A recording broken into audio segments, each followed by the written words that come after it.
Hello bankers, JIB examination के लिए prepare करते हुए सबसे कॉमन क्वेरी है कि हमें एमसीक्यूज कब करने स्टार्ट करने हैं। शुरू में ही एमसीक्यूज करें या फिर एंड में एमसीक्यूज करें।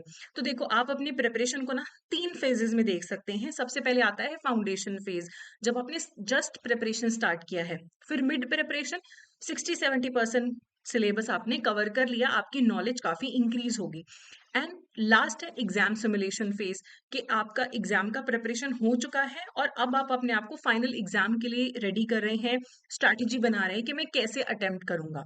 तो आपको तीनों फेजेस में ही एमसीक्यूज से फायदा लेना है, लेकिन अलग अलग यूजेज रहेगा एमसीक्यूज का। जो आपका फाउंडेशन फेज है, उसमें आपको अपने कॉन्सेप्ट्स को सॉलिडिफाई करने पे फोकस करना है। इस चीज पे ध्यान नहीं देना कि मैं कितने मार्क्स ला रहा हूँ टेस्ट के अंदर, मेरे कितने एमसीक्यू सही हो रहे हैं। आपने एक चैप्टर किया कंप्लीट, उसके एमसीक्यू सॉल्व करो और देखो कि समझने में कहाँ गलती हो रही है, क्वेश्चन सही कौन से हो रहे हैं, कौन से क्वेश्चन गलत हो रहे हैं। आपको मार्क्स पे ध्यान नहीं देना, ठीक है। लर्निंग टूल के तौर पे इस्तेमाल करना है एमसीक्यूज को। दूसरा फेज है मिड प्रिपरेशन। यहाँ पे आप लगभग 70% सिलेबस कवर कर चुके हैं। यहाँ पे आके आपको अपनी स्पीड, एक्यूरेसी पे ध्यान देना है और इस चीज पे ध्यान देना है कि क्या मैं अलग अलग टॉपिक्स के बीच में स्विच कर पा रहा हूँ।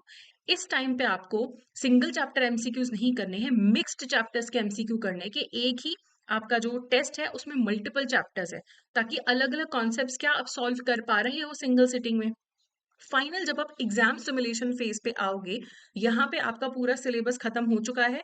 एग्जाम में 10-15 दिन बचे हैं। यहाँ पे आपको एग्जाम इंड्योरेंस बिल्ड करना है। क्या मैं 2 घंटे में क्वेश्चन सॉल्व कर पा रहा हूँ, पूरा का पूरा पेपर सॉल्व हो रहा है।